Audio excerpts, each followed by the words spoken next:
Bonjour. Donc, Patrice Bourdon, maître de conférences en sciences de l'éducation et de la formation à l'Université de Nantes. Monsieur Bourdon, vous allez nous permettre d'évoquer avec nous en quoi ces outils numériques participent de l'accessibilisation de l'école et comment elles peuvent accompagner les démarches d'individualisation pédagogique.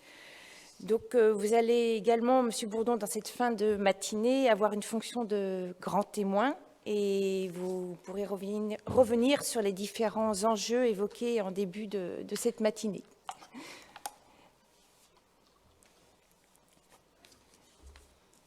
Donc, on va peut-être... Alors, est-ce que je vous laisse...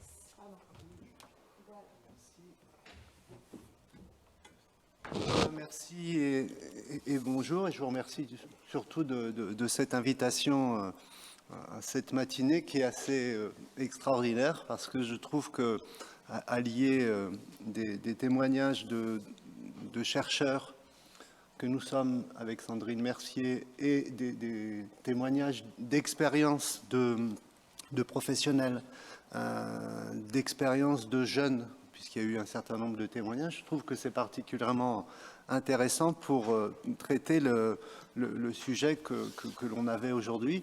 Alors oui, il me revient cette tâche qui est à la fois un honneur et une difficulté de synthétiser cette matinée qui est tellement riche. Alors j'ai noté des choses de ci, de là. J'avais préparé également un certain nombre de slides, de diapos, pardon, pour essayer d'appuyer mon propos.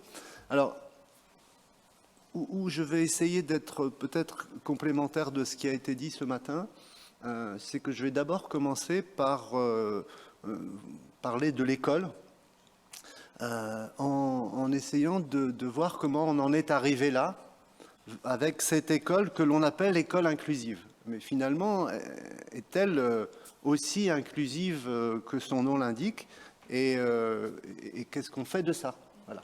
Et puis, dans un deuxième temps, j'irai... D'accord. Okay. Dans un deuxième temps, je vais reprendre des propos de Sandrine Mercier ce matin. Elle a parlé de processus instrumental, d'instrumentalisation, d'instrumentation, et puis je vais essayer de voir et de vous présenter comment ça peut se traduire dans les faits. On va également questionner peut-être ce qu'est le numérique.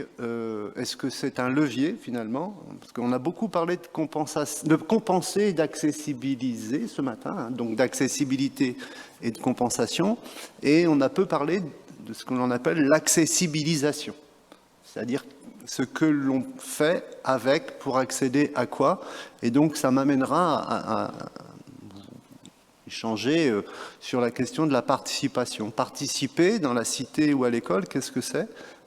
Et participer à quoi? Comment? Etc. On peut tout à fait participer en étant présent, mais on peut aussi participer en étant acteur, on peut participer en étant reconnu comme tel, etc. Et ce n'est pas toujours le cas. Donc voilà ce que je vais essayer de vous présenter aujourd'hui. Alors, comment on en est arrivé là? Vous savez à peu près tous, puisque il y a à la fois, enfin, il y a d'ailleurs beaucoup de professionnels qui suivent ce webinaire, qu'avant la loi de 1975 pour les personnes handicapées, en faveur des personnes handicapées, il y avait surtout deux grands systèmes qui fonctionnaient. Un système dit du médico-social, bâti à partir d'établissements spécialisés qui accueillaient des enfants plutôt en situation de handicap, ou aussi des établissements qui accueillaient des enfants que l'on qualifiait d'inadaptés, hein, c'était le vocabulaire qu'on avait hérité de la moitié du XXe siècle.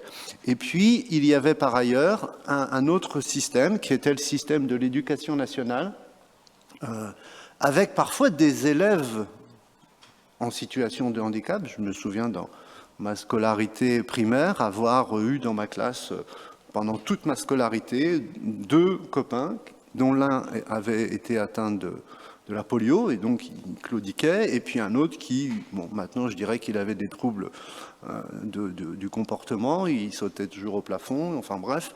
Mais en tout cas, j'ai fait ma scolarité avec ces deux copains dans mes classes, puisqu'on avait le même âge. Et donc on peut dire que, est-ce qu'on peut d'ailleurs dire que ces élèves étaient inclus, ou est-ce qu'ils étaient scolarisés? J'ai l'impression qu'ils étaient scolarisés comme moi, c'est-à-dire qu'ils suivaient à peu près le programme scolaire, plus ou moins brillamment, mais comme on trouve cette diversité dans toutes les classes, en tout cas, ils n'étaient pas dans un établissement spécialisé. Et puis, il y en avait aussi beaucoup d'autres qui ne fréquentaient jamais l'école ordinaire, l'école régulière, et qui étaient dans des établissements spécialisés. Donc, avant 1975-1980, on peut dire qu'il y avait deux grands systèmes, et qu'on peut qualifier cette période d'avant 1980, 75-80, de période ségrégative, puisqu'il y avait peu ou pas de lien entre ces deux grandes institutions, le médico-social et l'éducation nationale. Et puis, est arrivée une autre période qui va se découper en trois grandes phases.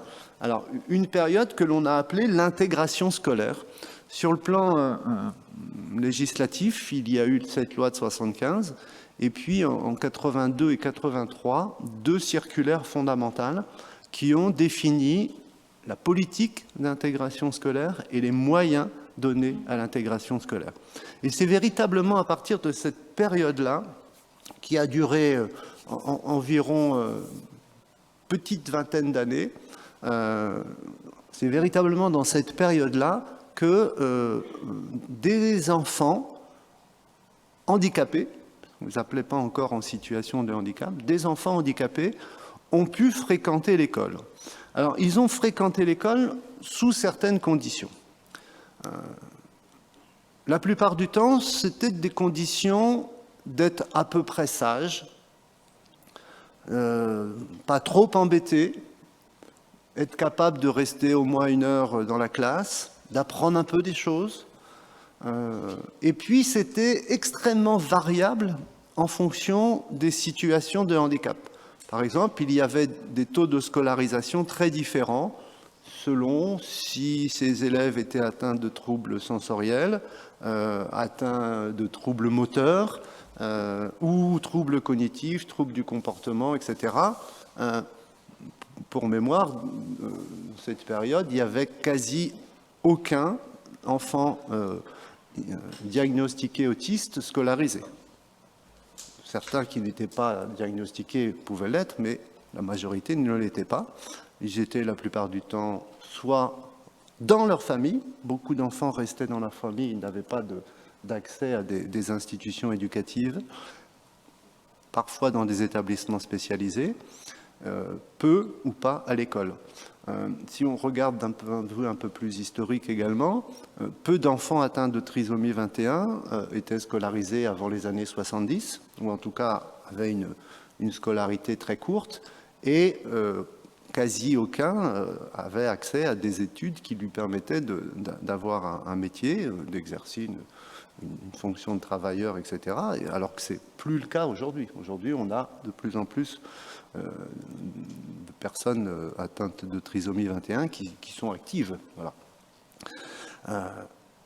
L'autre grande période, donc je disais, cette période de l'intégration scolaire était essentiellement une période basée sur la socialisation, c'est-à-dire l'idée de les élèves en situation de handicap vont à l'école en priorité pour être socialisés, pour vivre des expériences avec d'autres, et puis si ça se passait à peu près bien, dans un deuxième temps, ils pouvaient accéder à des apprentissages.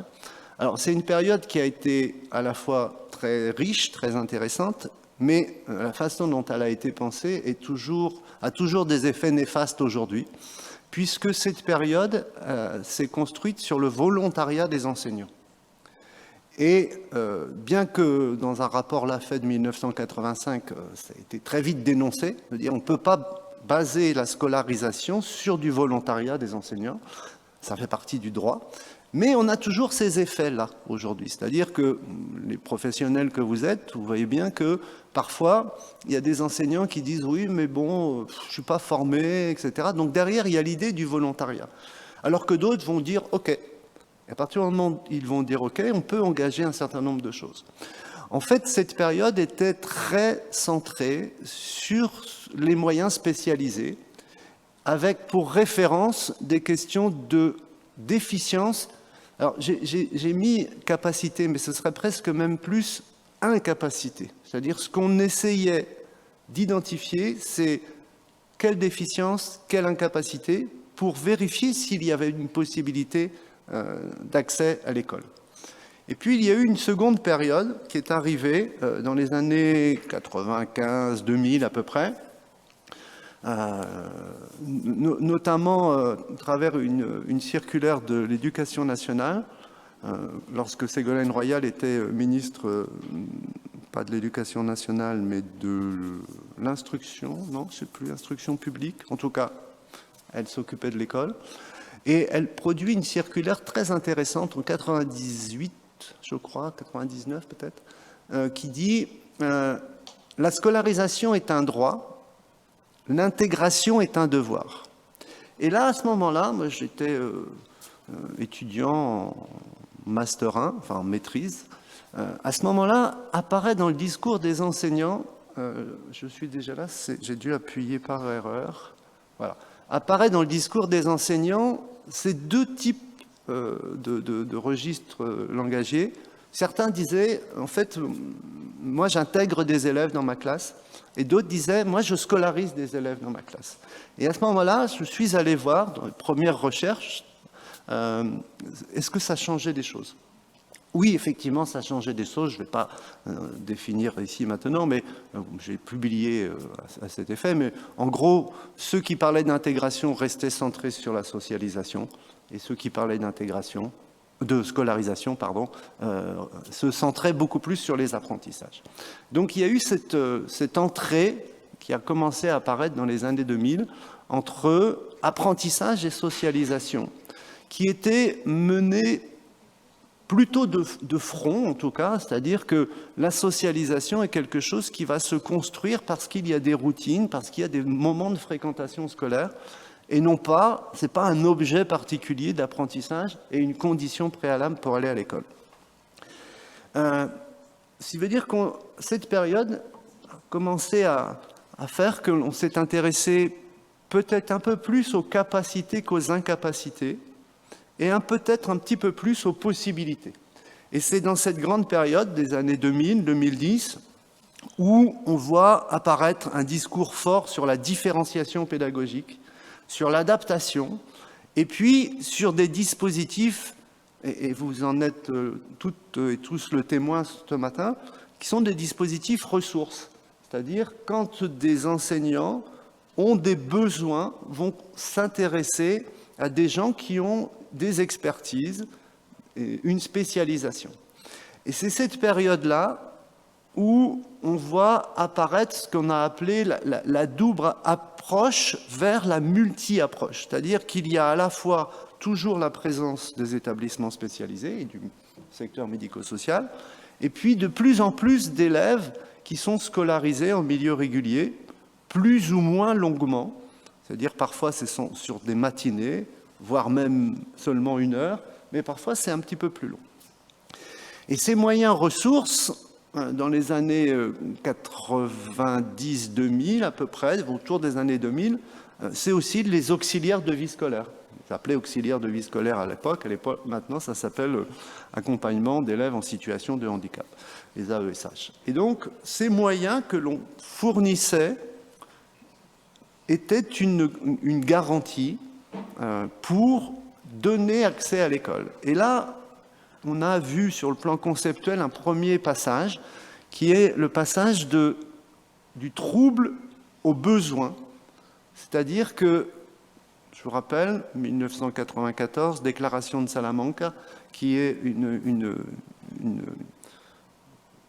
déclaration signée par la plupart des États, organisée sous l'égide de l'ONU, qui s'intéresse à la question des besoins éducatifs particuliers. Et c'est vraiment une rupture pour nous, cette période-là, parce qu'on va s'intéresser non plus seulement aux troubles, mais aussi aux besoins des gens. En ce moment, vous verrez qu'on vit une autre période de rupture, parce qu'on met en question l'idée du besoin singulier des gens par rapport à des situations qui présentent des besoins singuliers. Mais j'y reviendrai. Donc là, on a cette multi-approche qui commence à apparaître, et puis on va glisser progressivement vers les années 2010 à une nouvelle façon de dire les choses. Alors, les politiques ont toujours l'impression qu'il suffit de changer les mots pour changer les pratiques. Hein. Vous vous souvenez des CLIS qui sont devenus des CLIS à un moment donné, donc les classes d'intégration scolaire qui sont devenues des classes d'inclusion scolaire. Et on fait comme si c'était pareil. Bon, c'est pas pareil de parler d'unité localisée pour l'inclusion scolaire ou de parler, comme certains le disent, d'unité d'inclusion scolaire. Vous voyez, bon, il y a une confusion, c'est pas la même chose de parler du pour ou une structure. Bon, je ne vais pas détailler. Donc cette phase que l'on a appelée scolarisation inclusive, finalement, la scolarisation, c'est un processus. La scolarisation, c'est un processus qui se déroule sur un temps, qui nécessite un certain nombre de moyens, qui s'organise dans un cadre, etc. Et lorsqu'on a travaillé sur cette période-là, en fait, on s'est rendu compte que les pratiques des enseignants changeaient. C'est-à-dire que, vous vous souvenez, je vais parler des pratiques de socialisation préalables à l'accès à la scolarité, hein, dans les années 80-2000. Et puis là, on va être plutôt sur la question de l'activité. C'est-à-dire, aller à l'école, qu'est-ce que c'est? Qu'est-ce que l'on fait quand on va à l'école? Quel type d'activité l'on a? On a des activités d'apprentissage, pas seulement. On a des activités de socialisation, on a des activités d'interaction. Hein. Si je vous donne l'exemple des lycéens, par exemple, parfois ils vont à l'école pour autre chose que pour apprendre, même s'ils apprennent par ailleurs. Mais ils vont à l'école aussi pour rencontrer des copains, pour rencontrer des copines, pour tisser des liens, etc., etc., pour être en participation avec d'autres. Et donc aller à l'école, c'est cette... comment dire, ce maillage, ce tricotage entre apprendre des choses, avoir des perspectives à long terme, avoir assuré le job qui est demandé là, au cours suivant avec M. Durand, et puis aussi rencontrer d'autres, construire des choses, c'est ce qu'on appelle l'activité. Et donc vont se poser à ce moment-là des questions qui sont aussi des questions didactiques, c'est-à-dire je donne souvent cet exemple qui est un peu trivial, mais acquérir les propriétés du triangle dans nos façons de pratiquer passe par le traçage, souvent. On commence à tracer des figures pour petit à petit arriver à définir le concept triangle. Lorsqu'un élève n'a pas de bras, la question qui se pose, c'est une question didactique. Pour un enseignant, comment va-t-il faire pour faire acquérir ce concept triangle, c'est-à-dire une figure à trois côtés, avec des angles qui se complètent, etc., etc. Voilà. Et donc, on n'est pas obligé de passer par un traçage. Ou on peut passer par un traçage, comme les collègues ont défini tout à l'heure, c'est-à-dire un traçage dicté, un traçage assisté, un traçage compensé, etc. Donc, on a des questions didactiques qui vont se poser. La question de la socialisation à l'école, par rapport à ce que je disais tout à l'heure, c'est bien aussi acquérir des valeurs, acquérir une culture, et des routines communes. C'est pas seulement apprendre à bien se tenir et apprendre à être sage. Quand on est socialisé, c'est parce qu'on va acquérir une culture et des façons de faire, des manières de faire pour vivre avec d'autres. On voit dans cette période de scolarisation inclusive, qui à mon sens, est dans ses derniers instants, vit ses derniers instants, en tout cas sur le plan conceptuel, l'importance des dispositifs ressources. Maintenant, les enseignants ont dans leur formation à passer une épreuve, les enseignants spécialisés, qui est une épreuve d'enseignants ressources. Ça fait partie des compétences qu'ils doivent acquérir. Et donc, à ce moment-là, on va s'intéresser non plus seulement à quand Michel, Eva, Kevin, va en inclusion chez Madame Durand de 10h à 11h, mais on va s'intéresser à son parcours scolaire. Qu'est-ce que c'est qu'aller à l'école et avoir un parcours scolaire? Et donc, ce que l'on va, à ce moment-là, avoir comme attention particulière, c'est ce qu'on appelle l'accessibilisation selon voilà, les projets, les inscriptions dans telle ou telle classe, etc., etc. Le problème de la scolarisation inclusive, comme de l'école inclusive d'ailleurs, c'est que c'est encore très conditionné aux capacités des gens. C'est encore très conditionné aux moyens que l'on a à disposition. C'est encore très conditionné à « oui, mais je ne suis pas formé »,« oui, mais la classe n'est pas accessible », etc. Or, et là je vais pouvoir passer à la diapo suivante, aller à l'école, ça ne se négocie pas, c'est un droit. Si on commence à négocier des droits, vous voyez ce que ça donne en Afghanistan, aller à l'école, c'est un droit pour certains et pas pour certaines. Ici, l'accès à l'école est d'ailleurs un droit et une obligation de 3 à 16 ans, puisqu'il y a une réforme récente qui a porté l'obligation scolaire de 3 à 16 ans, avec une obligation de formation jusqu'à 18 ans. Donc on n'a pas à négocier l'accès à l'école. Facile de dire ça, parce que accéder à l'école, ça nécessite aussi parfois des moyens très spécifiques, répondre à des besoins très spécifiques. Ça nécessite que l'école fournisse du possible. Vous voyez la différence entre du possible et la capacité d'accès à l'école. En fait, si l'école doit être une école, non pas inclusive, mais une école, tout simplement, une école commune, une école avec une accessibilité universelle, on n'a pas besoin de l'école inclusive. On a besoin de penser les possibilités d'accès à l'école. Alors, ces possibilités, tout à l'heure je parlais de l'accès des filles à l'école. Je me souviens, quelques années, dans un colloque, un collègue de Dakar, alors que nous, on parlait de l'accessibilité pour les personnes à besoins éducatifs particuliers, il me dit, moi, mon accessibilité, c'est parfois d'aller à l'école dans une journée. C'est-à-dire parce que l'école est tellement éloignée du lieu de vie que certains enfants n'y vont pas uniquement pour cette raison-là. Ou parfois d'avoir de la place, d'avoir une salle de classe, tout simplement pour accueillir des gens. Donc, me disait-il, l'école inclusive, pour moi, c'est l'accès à l'école. Point. Et là, la question que je peux poser, c'est effectivement, pourquoi a-t-on besoin, pour ces publics dits à besoins éducatifs particuliers, de parler de scolarisation et non pas de scolarité? La scolarité est un accès de droit. Quand on interroge des enseignants sur qui ils scolarisent et qui... Enfin, nous, on les interroge sur qui ils scolarisent. Parfois, ils nous disent « j'ai 20 élèves dans ma classe et 4 élèves handicapés ».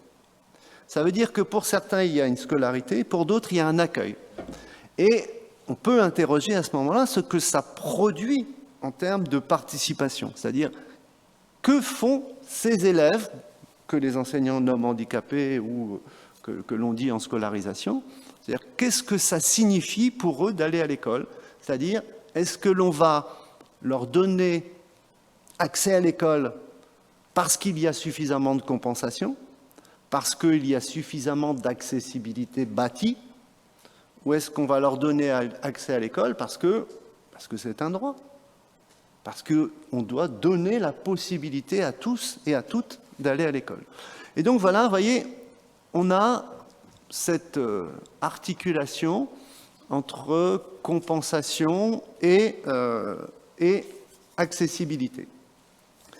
Alors, accessibilisation, pardon. À ce moment-là, ça m'amène à poser un autre questionnement, un autre entrée. Et je remercie une fois encore Serge Ebersold, qui est collègue qui est titulaire de la chaire accessibilité au CNAM, qui a toujours un temps d'avance sur nous, bien qu'on soit très expert de la question. Et j'avais préparé une première slide il y a 15 jours, et puis j'étais obligé de la changer parce qu'entre-temps, j'ai écouté Serge Ebersol dans une conférence et il a publié oui, je vous remettrai les nouvelles références parce entre-temps, j'ai lu un bouquin qu'il a publié en 2021, qu'il a coordonné, et ça m'amène à penser les choses un peu plus comme celle-ci. C'est-à-dire que pendant très longtemps, j'avais pour idée que aller à l'école, c'était donner accès à la participation, plus qu'à l'inclusion. C'est-à-dire, aller à l'école, c'est participer. Et que participer, c'était prendre part. Je m'en suis tenu, là, ces 3-4 dernières années, à ça, prendre part. Et puis, Serge Ebersold, avec sa grammaire de l'accessibilité, finalement, décline autrement l'idée d'accéder à l'école. Il dit l'accès à l'école, donc participer, c'est bien sûr prendre part, mais c'est aussi faire partie. C'est-à-dire, est-ce que les élèves, que l'on dit en inclusion, font partie des élèves? Quand un enseignant dit « j'ai 20 élèves plus 3 handicapés », à mon sens, ils ne font pas partie des élèves. Pourtant, ils sont inscrits. Ou quand on dit « j'ai 3 Ulysse dans ma classe », là, peut-être avec les livrets de parcours inclusifs, on va avoir 3 LPI. On ne sait pas, on va voir ce que ça va donner. Ce sont les étudiants cette semaine qui disaient ça. Est-ce qu'on va avoir des LPI dans nos classes, c'est-à-dire des gens qui vont être étiquetés comme ayant un livret de parcours inclusif, alors que c'est prévu pour être un livret d'accessibilité, d'accession à l'école.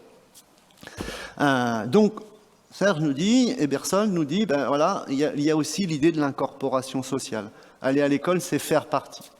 Et puis, il y a l'idée d'être reconnu socialement, c'est-à-dire exister, prendre des places, prendre des rôles.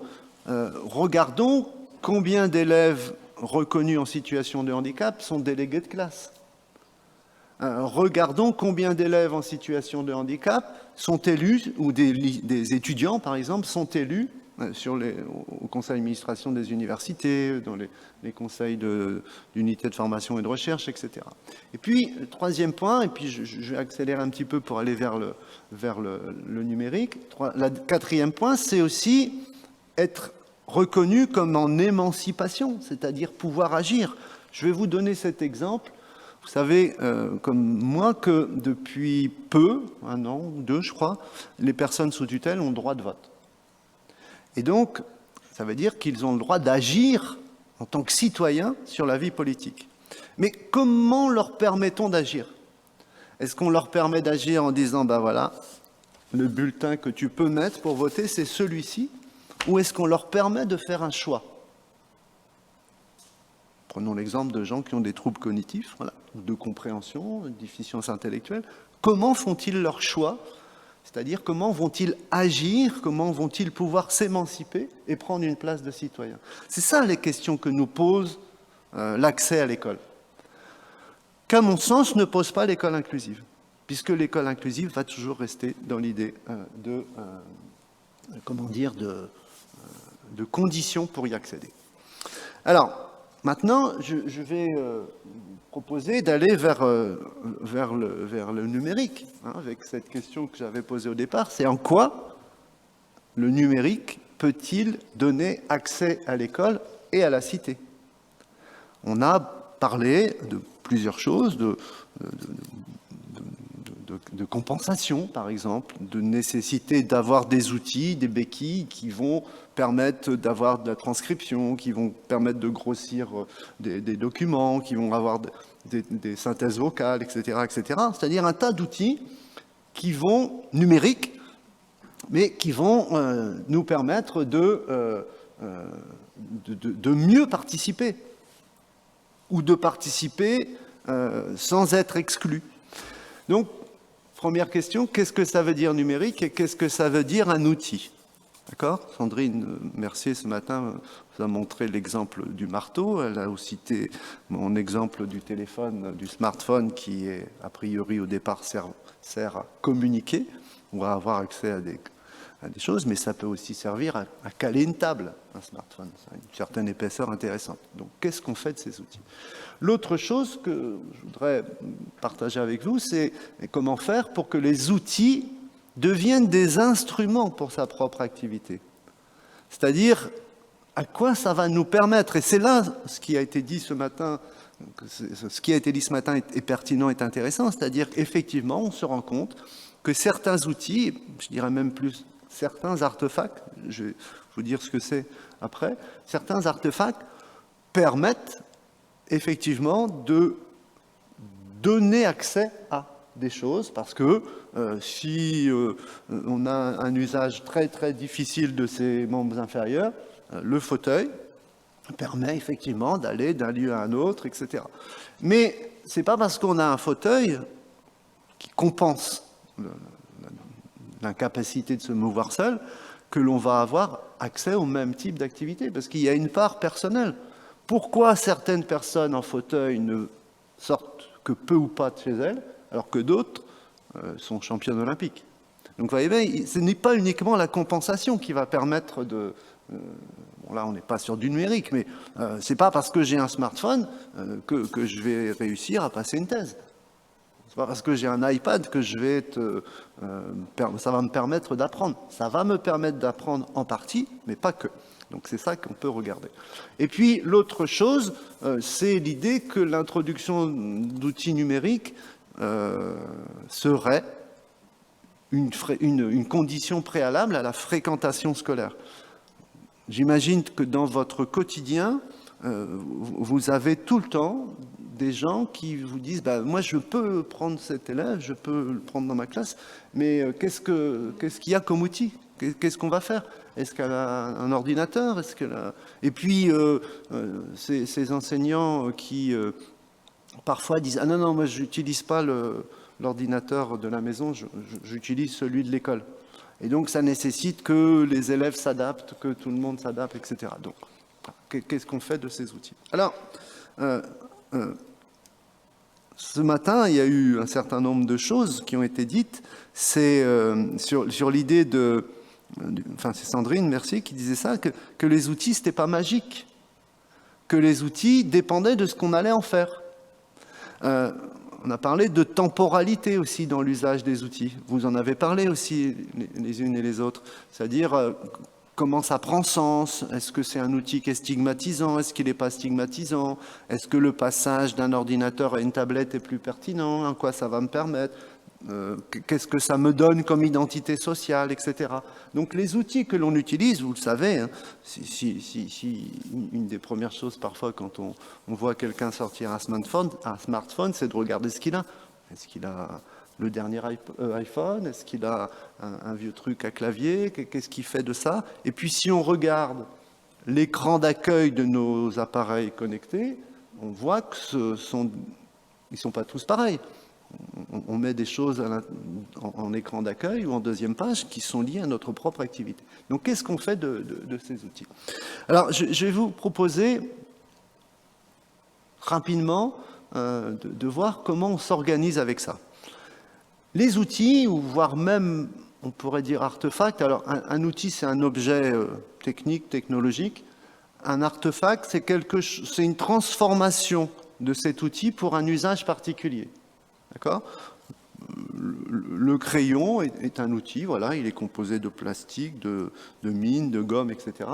Mais il est pensé comme étant un artefact à partir du moment où on sait qu'on peut écrire, on peut dessiner, etc. On peut en faire quelque chose. Les manuels scolaires, par exemple, sont des outils, parce que ce sont au départ des livres, plus ou moins numériques, mais en tout cas des livres avec des pages, c'est relié, c'est organisé, c'est paginé, etc. À partir du moment où c'est un livre pour apprendre à lire ou un livre pour faire des mathématiques, il est pensé, il a une transformation humaine dans le but d'avoir un certain nombre d'activités. Et donc, les outils ou artefacts sont conçus et mis en œuvre dans le cadre d'un projet, d'une activité, par exemple écrire, compter, s'informer, se déplacer, etc., etc., sont des outils qu'on va utiliser. Ça veut dire que pour les utiliser, il y a déjà une première chose qui est quelle motivation on a à les utiliser. Vous voyez, Vous avez peut-être compris, moi, je suis iPad, j'ai des ordis, j'ai des clouds, j'ai des machins, j'ai des bidules, numériques, mais j'utilise toujours un agenda papier, alors que certains de mes collègues ont un agenda numérique en ligne. Donc, qu'est-ce qui fait que je ne suis pas suffisamment motivé pour utiliser un agenda numérique? Et, vous verrez tout à l'heure, pourquoi je ne me mobilise pas suffisamment pour passer du papier au numérique? Et là, on va aller chercher des choses qui m'appartiennent, qui sont des usages plus ou moins faciles que j'ai, des choses, etc. Donc, les questions que l'on va regarder ensuite, c'est aussi, quand vous proposez une synthèse vocale, un décrypteur, une facilité pour taper, pour se diriger, quand on propose l'application SATED pour planifier nos activités, finalement, ce ne sont que des motivations à la façon dont chacun d'entre nous va se saisir pour sa propre activité, c'est autre chose. Donc, dans ce schéma simple, on a bien des outils, l'objet de l'activité, des motivations, une personne, des sujets, et puis un résultat d'activité, et puis ça va se passer dans un contexte avec des pratiques. Alors là, j'ai mis pratiques pédagogiques, mais vous voyez, c'est encadré. Ça se passe à l'école, ça se passe chez soi, ça se passe dans la rue, ça se passe dans un établissement, au CESAD, voilà, dans tous les contextes dans lesquels on peut avoir des activités. Et puis, la deuxième... Ah non, c'est là que ça doit changer. En fait, la question qu'on va se poser, c'est quelle est l'activité de la personne, du sujet, dans ce contexte-là, et pour quel objectif, pour quel dessein? D'accord? À ce moment-là, on va aller regarder de façon un peu plus complexe les choses. Alors, vous voyez que j'ai reproduit toute la partie haute, qui est outils, artefacts, objet de l'activité, motivation. Bon, là, j'ai rajouté médiation. Il y a toujours le sujet, il y a toujours le résultat de l'activité. Mais j'ai ajouté plusieurs choses. J'ai ajouté quelque chose dont Sandrine Mercier a parlé ce matin, qui s'appelle l'instrument. C'est-à-dire, il y a certes des outils, des artefacts, mais à partir du moment où on en fait usage pour sa propre activité, ça devient un instrument pour notre propre activité. Une tablette, ce n'est pas prévu pour moudre du café. Donc l'outil, l'artefact n'est pas prévu pour ça. Donc pour ma propre activité, si j'ai besoin de café moulu, je vais être embêté pour le moudre avec la tablette. Par contre, la tablette est prévue de façon native, si elle est connectée à Internet, de commander du café ou d'envoyer un mail à son voisin pour lui dire « Peux-tu m'apporter du café moulu ?» Donc, à ce moment-là, cet outil, artefact qu'on appelle tablette, va devenir un instrument pour ma propre activité. Ça fonctionne toujours comme ça. On n'est pas seulement sur le numérique. Ça fonctionne toujours comme ça, avec un crayon, avec des lunettes, etc.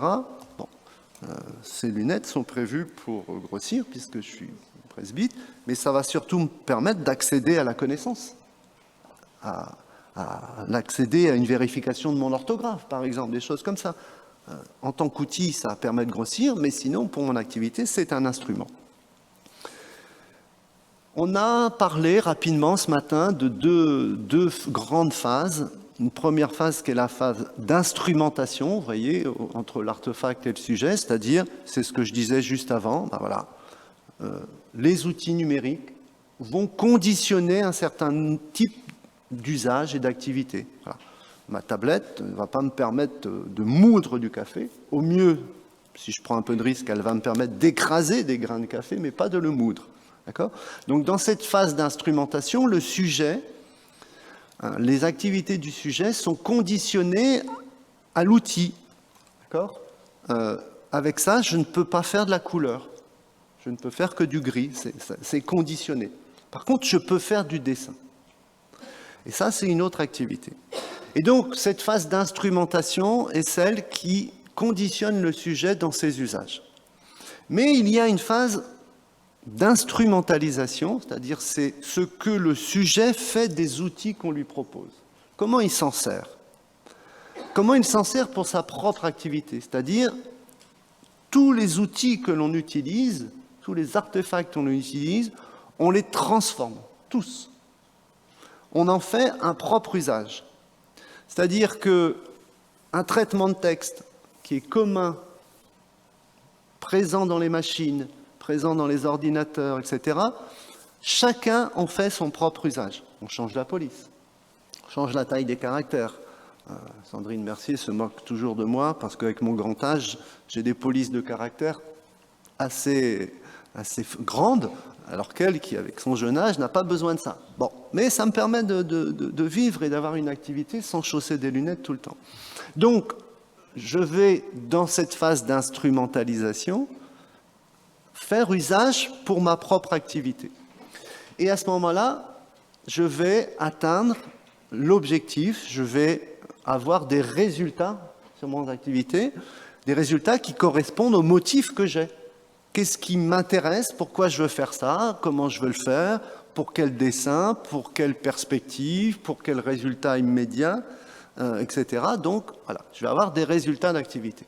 C'est ce qu'on appelle la phase d'appropriation. C'est-à-dire qu'il ne suffit pas de donner des outils et des artefacts aux gens pour aller à l'école, pour apprendre, pour écrire, pour comprendre, etc. Il y a nécessité que l'on pense à la façon dont chacun va peut-être s'approprier les outils et accepter qu'il y ait des appropriations différenciées selon les personnes. Alors, ce n'est pas qu'une histoire de personnes, et c'est pour ça qu'il y a plein de bulles en bas, là, dans ce que j'ai appelé des environnements d'usage. C'est-à-dire qu'il y a aussi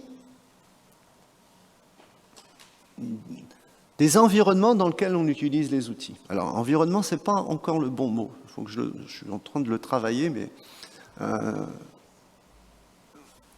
des milieux peut-être, on pourrait dire milieu, mais c'est même pas sûr.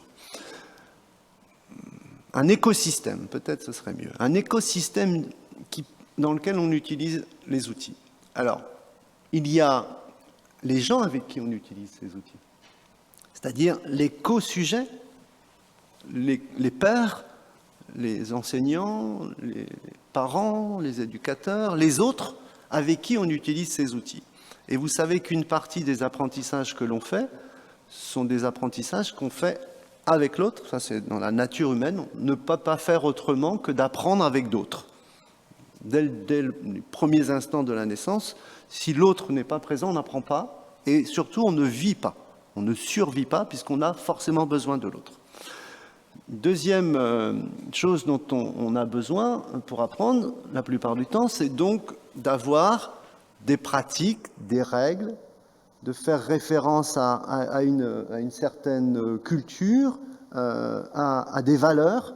Hein, vous voyez que dans ce qui s'est passé ce matin, et puis ça a été dit à plusieurs reprises, vous instituez des façons de faire, des manières de faire qui sont des règles communes, des valeurs communes, une culture commune, et on fait usage, par exemple, d'un smartphone de façon très différente si on est nord-américain, si on est d'Afrique de l'Ouest, si on est maghrébin, si on est au sud.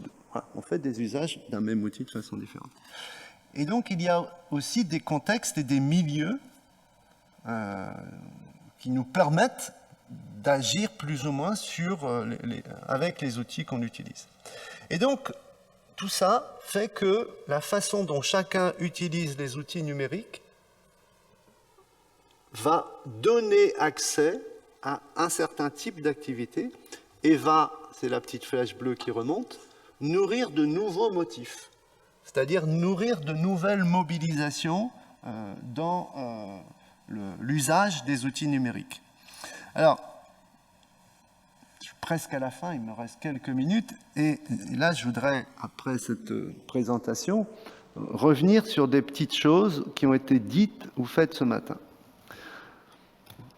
Ce n'est pas du tout pour mettre de côté tout ce qui a été dit de façon très pertinente par les collègues qui étaient là, mais je vais retenir ce qu'a dit Patrice, je crois, à un moment donné. Il commençait à présenter et il a fait « Ah !» Moi, c'est ce « Ah » qui m'intéresse. Qu'est-ce qui s'est passé? Il s'est passé une surprise, comme à un moment donné, je n'ai pas retenu le prénom, pardon, quelqu'un a dit « Ah, mais c'est pas mon ordinateur. » C'est Élodie, voilà. Donc ça, c'est ça qui m'intéresse. C'est-à-dire, le « Ah », c'est pas ce que j'avais prévu, donc ce n'est pas ce que j'avais anticipé pour continuer, poursuivre mon activité, et c'est pas mon ordinateur, donc est-ce que je vais savoir? Vous avez su, parce que vous avez une capacité de gérer la contingence. C'est-à-dire que vous avez la possibilité de vous adapter à une situation imprévue, une situation qui peut arriver. Parce que j'imagine que ce n'est pas la première fois que vous vous retrouvez dans quelque chose qui est « Ah, c'est pas mon ordinateur. Ah, ça ne marche pas comme d'habitude. Ah, la lumière, ça n'allume pas, etc. etc. » Bon. Mais vous avez su gérer cette situation, cet imprévu, pour modifier le cours de votre activité. Vous avez pu trouver des ressources internes et adapter, aller chercher des ressources propres et agir sur votre activité.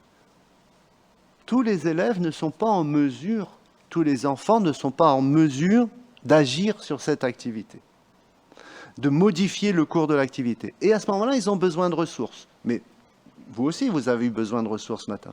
Vous avez eu besoin d'un expert, quelqu'un ou d'une experte, quelqu'un qui était un petit peu plus pertinent ou qui avait d'autres moyens que vous pour vous aider à avancer dans l'activité. Donc ça, c'est des choses auxquelles on peut s'attacher, on peut, comment dire, porter attention quand on est éducateur, quand on est enseignant, etc. Pourquoi on peut y porter attention? Parce que on ne va plus à ce moment-là parler de questions d'accessibilité ou de compensation, mais des questions d'accessibilisation. Vous voyez bien ce qu'a fait Patrice ou Élodie entre le A ou entre le « c'est pas mon ordinateur », c'est que vous avez été chercher des ressources, des compétences, vous avez été chercher une adaptation, vous avez été chercher un ajustement, hein, comme là en ce moment je vois que j'ai passé de 37 secondes mon intervention, et donc je cherche un ajustement pour quand même dire tout ce que j'ai noté et respecter le délai qui m'est imparti. Ça, on le fait en permanence. Est-ce que l'on reconnaît cette possibilité de le faire pour des gens qu'on a appareillés, outillés, à qui on a donné plein de béquilles pour pouvoir être debout et aller à l'école? Est-ce qu'on reconnaît cette possibilité et dans quel laps de temps? Comment on reconnaît cette possibilité? Autre point, et je terminerai là-dessus, et c'est pour ça que je parle plus d'école commune ou d'école tout simplement que d'école inclusive, c'est l'exemple de l'iPad.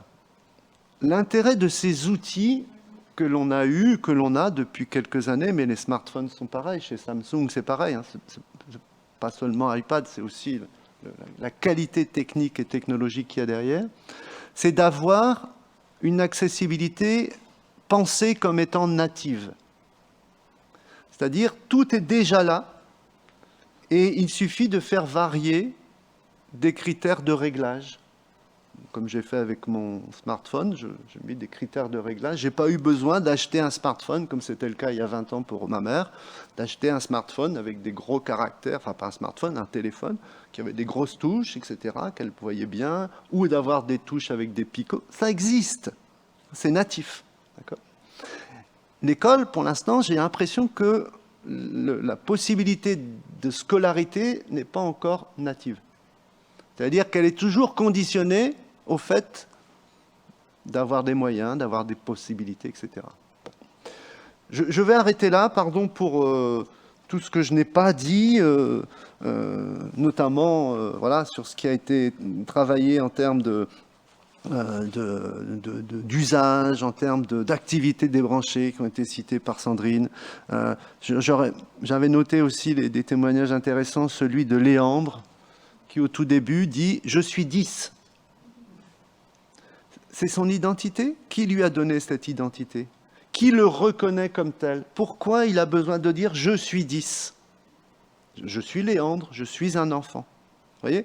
Et pensons à la façon dont nous construisons socialement cette identité des gens. Et à partir du moment où on reconnaît les gens comme étant citoyens et non pas comme étant citoyens quelque chose, à ce moment-là, peut-être qu'on pourra avoir une participation effective et non pas une participation sous condition de. Je vous remercie. Merci beaucoup pour cette prise de hauteur finalement par rapport à tous ces outils numériques et puis d'avoir donc abordé cette accessibilisation. Nous allons donc continuer sur quelques questions. Une, je vous écoute. Oui, alors je vais regrouper en fait, merci Monsieur Bourdon, je vais regrouper les questions. Alors ça va vous en faire trois pour le prix d'une. Vous avez évoqué durant votre intervention la fin prochaine de l'école inclusive, mais dans quel délai? Et croyez-vous les politiques et la société prêts à intégrer totalement l'inclusion scolaire? Autrement dit, comment faire pour améliorer l'accessibilisation de l'école de demain? Est-ce que je prends des risques ou pas en répondant à cette question? C'est ce qui m'est venu tout de suite à l'idée. La fin de l'école inclusive, dans la situation actuelle, ce n'est pas pour demain. Nous avons un secrétaire d'État et un ministre de l'Éducation nationale, un président de la République, qui, dans cette période actuelle, va se nourrir de résultats, de chiffres, de résultats qui vont nous dire, ben voilà, il y a tant d'enfants handicapés à l'école, etc. On nous dit jamais, par exemple, il y a tant d'enfants primo-arrivants français non langue étrangère qui sont là. On dit jamais, il y a tant d'enfants à haut potentiel qui sont scolarisés, il y a tant d'enfants blonds, tant d'enfants verts, etc. Vous voyez bien que l'école inclusive, aujourd'hui, est réduite au handicap. Or, et d'ailleurs, si on va voir le site du ministère de l'Éducation nationale, je vous conseille de le faire. Sur la première page, il y a « Pour une école de la confiance », ce qui est normal, puisque c'est la nouvelle loi qui vient d'être votée en 2019. Il y a 5 petits onglets, un onglet Covid, c'est normal, on est dans une période complexe, un onglet primaire, un onglet collège et un onglet lycée. Et le dernier, qui vote pour l'école inclusive, il ne fallait pas, c'est l'onglet handicap. Ça veut dire que les institutions et les politiques actuelles ont traduit une des 12 mesures prioritaires de l'école de la confiance, qui est un grand service public d'une école inclusive, par handicap. Vous voyez, c'est extrêmement réducteur. Bon, voilà, j'ai pris le risque. C'est pas très grave. Je suis universitaire, je crains rien. Merci, merci beaucoup. Alors, nous allons donc terminer ce webinaire. En tout cas, on vous remercie tous chaleureusement. Nous allons terminer ce webinaire en vous donnant nous allons partager quelques outils construits donc au cours de ce projet. Et comme nous l'avons évoqué tout à l'heure, vous aurez accès notamment à tous ces outils par la suite. Donc, Élodie me rejoint puisque nous allons... Alors, on va peut-être récupérer, voilà. Si on peut revenir sur le PowerPoint. Nous allons vous présenter un Padlet. Alors, voilà. Alors un Padlet, c'est donc une application en ligne gratuite. C'est comme un mur virtuel sur lequel on va poser des documents, des textes, des images. Et donc nous en avons créé un pour ce projet de webinaire. Et nous avons choisi donc de partager toutes les ressources que nous avons recensées via cet outil. Donc la première colonne, alors je ne sais pas si on peut, non, peut-être zoomer, mais cette première colonne est celle du répertoire d'outils, et nous retrouvons par exemple le lien vers le Padlet donc proposé par l'INSHEA, en mettant en avant des matériels et des logiciels de façon pratique. Une carte mentale donc constituée par le comité de préparation du webinaire qu'Élodie va vous présenter plus tard, et puis le site de Sandrine Mercier avec une boîte à outils d'application numérique. La seconde et troisième colonne concernent les rapports et articles de référence. Donc elle propose de la littérature faisant le point sur l'usage du numérique dans l'inclusion des élèves en situation de handicap, donc les intérêts, parfois les limites. Et les trois colonnes suivantes proposent, elles, des ressources et des articles spécifiques à la situation de handicap de l'élève avec une déficience visuelle, avec une déficience auditive ou des troubles spécifiques du langage oral. On y retrouve notamment les ressources du Padlet de l'Institut de Charlotte Blouin et de Stéphanie Pouillat, ou de l'élève avec les troubles spécifiques du langage et des apprentissages. Et là, on y retrouve les outils de Mobidis développés avec les collègues de la page 44. Enfin, la dernière colonne, c'est ce que nous avons évoqué tout à l'heure, elle vous propose les liens vers les ressources de la région Pays de la Loire, et notamment des liens vers les sites de nos deux SRAE, donc SRAE sensoriel et SRAE troubles d'apprentissage. Je vais laisser la place donc à Élodie pour vous présenter la carte mentale qui a été construite par le comité de préparation. Donc là, sur cette dia, vous avez juste la carte mentale, on va dire, introductive. En fait, on a recensé un certain nombre d'outils, donc c'est pas exhaustif, hein, il y en a beaucoup. Là, c'est nous qui avons fait des choix vers des outils qui sont globalement gratuits, avec une entrée comme lorsqu'on a présenté les outils par fonction et non par trouble, avec donc une partie aide à la navigation, une partie aide à la lecture, une partie aide à la production écrite, qui prendra en compte le trouble du geste et le trouble de l'orthographe, une partie aide aux mathématiques, une partie aide à l'organisation et une partie aide à la communication. Et donc cette carte mentale va pouvoir se redéployer selon ces six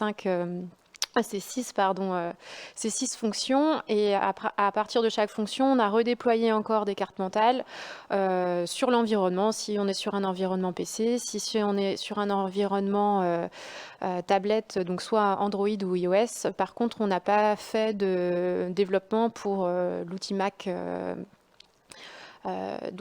Avec, comme l'a déjà évoqué Eva, les liens pour retrouver les sites, pour télécharger les outils.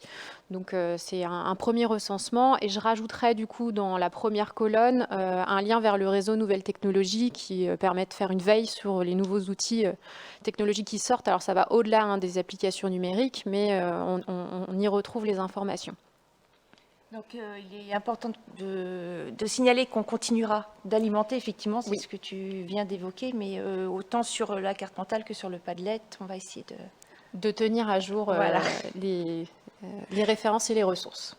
Voilà, donc bien sûr, je répète, toutes ces ressources, vous les retrouverez sur nos sites internet respectifs. Et puis, donc, on vous transmettra rapidement un lien avec, pour accéder au replay et à ce Padlet, notamment. Pourtant, n'hésitez pas à nous contacter pour nous poser vos questions, nous donner vos idées qui pourraient poursuivre ce webinaire. Et j'aimerais terminer ce webinaire surtout en remerciant tous les intervenants d'avoir respecté le timing. Je crois qu'on est juste bien. Et puis les jeunes Gabriel, Léandre et Elia qui ont contribué donc à la réalisation de ces vidéos. L'Institut Charlotte Blouin et Montéclair du pôle d'accompagnement et soins de Vive 3 à Angers. Le CENTIC du groupe Vive à Angers également. L'Institut Public au Sens à Nantes. La page Sarthe Mayenne. Le CERDA Voir Ensemble à Laval, le réseau Canopé et bien sûr l'Université de Nantes. Forcément, tous nos intervenants, le comité de préparation et puis toutes les équipes de l'ASRAE sensorielle et l'ASRAE troubles d'apprentissage Encore un grand merci à Corinne Pichelin qui, je suis sûre, est désolée de ne pas être avec nous et qui, on n'aurait pas pu organiser ce webinaire sans elle. Encore un grand merci aux interprètes LSF parce qu'on a bien noté que notre débit n'était pas toujours évident pour elle, le messageur et puis effectivement toute l'équipe du Centre des Congrès. Donc on vous remercie tous pour votre attention, votre participation à ces questions et nous espérons à très bientôt.